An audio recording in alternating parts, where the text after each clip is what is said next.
Chelsea might be on the verge of making one of the biggest decisions in their modern history, and it could completely reshape football in West London.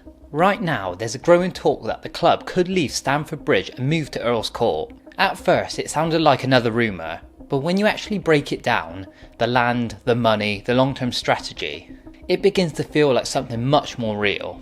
Because this is not only about building a bigger stadium, this is about Chelsea trying to keep up in the football world where revenue, infrastructure and long-term growth matters more than ever. And when you connect all the pieces together, Earls Court starts to look less like an option and more like the obvious move. To understand why this is even being discussed, you need to understand what Earls Court actually is. So Earls Court is one of the most valuable and strategically important development sites in West London. For decades, it was home to the famous Earls Court Exhibition Centre, which hosted concerts, events and exhibitions, but that venue was demolished between 2014 and 2016, leaving behind a huge amount of land right in London's Zone 1. The scale of the site is what makes it so unique. We're talking roughly about 44 acres, which in West London is almost unheard of. There are very few places left in the city which can actually build something completely new at that size. Now there's a £10 billion regeneration plan in place. The vision is to turn the area into a brand new district, with thousands of homes, office space, retail, cultural venues and large public green spaces. Around 4,000 homes are planned alongside a major new park that would run through the development. The timeline for this long-term construction is expected to begin around 2026, with the first phase opening by around 2030, but the full completion could stretch early into the 2040s, making it one of the longest running regeneration projects in London. And the economic impact is huge. The development is expected to generate around £3 billion a year for the UK economy once fully operational. And this won't only be another housing scheme, it's more of a completely new district in London, being built from scratch. And that's what makes this site so important. It's not only valuable because of its location, it's valuable because of its potential. And that's exactly why Chelsea are being linked to it. The idea of Chelsea moving stadium isn't new. It's something that's been talked about for years, but Earls Court has now become one of the most serious potential options on the table. There have been ongoing reports that Chelsea have explored the site as a possible location for a new stadium. Nothing has been officially confirmed and no formal bid has been submitted, but the conversations behind the scenes are believed to be real. One of the biggest factors here is timing. The Earls Court development is moving forward, and once construction fully begins, it becomes much harder to change the plans. That means if Chelsea want to be a part of it, they would need to act relatively fast.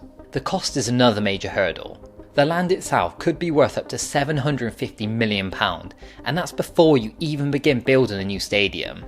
Once you factor in construction costs, infrastructure and wider development around the area, you're realistically looking at a multi-billion pound project. And there's also a planning issue.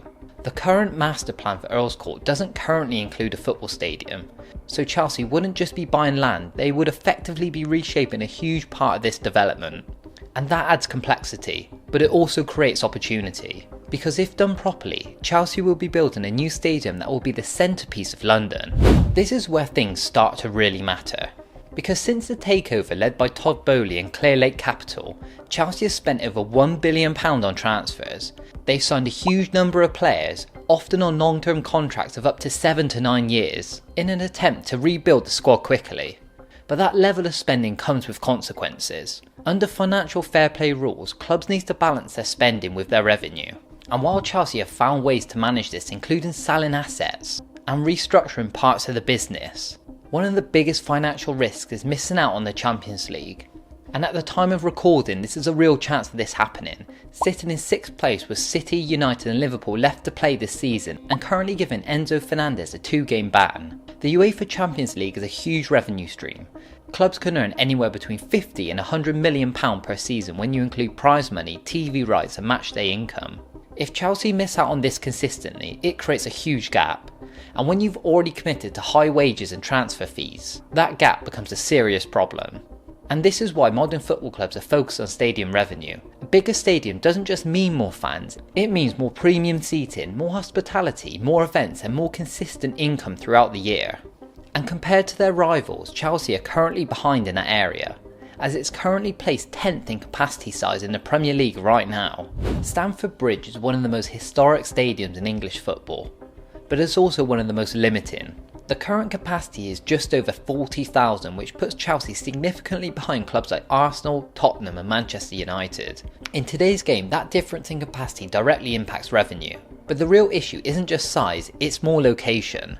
As Stamford Bridge is surrounded by railway lines, residential housing and tight urban infrastructure, that makes expansion extremely difficult. There have been plans in the past to redevelop the stadium, including proposals for a complete rebuild, but none of them have moved forward. One of the biggest challenges is that full rebuild would likely require Chelsea to leave the stadium for several years.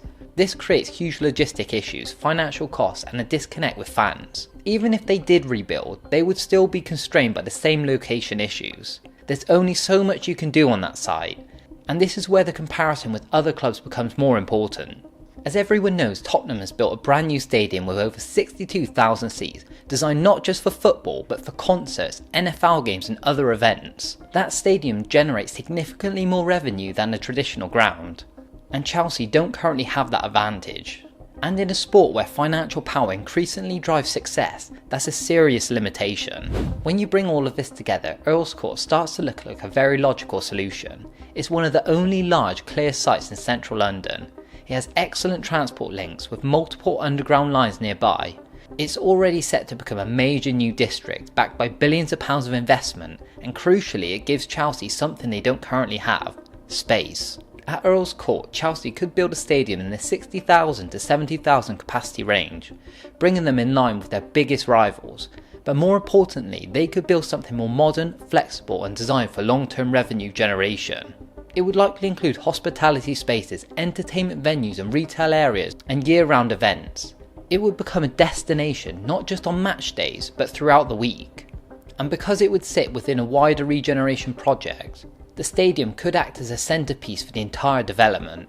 We've already seen this model work with Tottenham, and their stadium isn't only a football ground, but a multi-purpose venue that generates revenue across multiple industries. Chelsea could do something similar, but in an even more central location.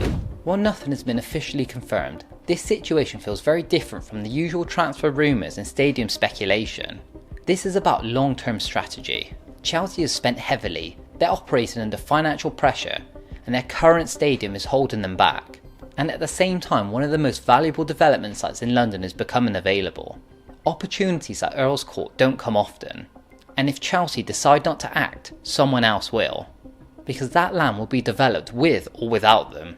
The question isn't whether Chelsea want to move, it's whether they can afford not to. What do you think about this whole story? Do you think Chelsea will actually move their stadium, or do you reckon they'll just rebuild the stadium somehow? Let me know your thoughts in the comments. Don't forget to like the video, subscribe to my channel, and if you want to check out more videos just like this, then check out these two videos next to me.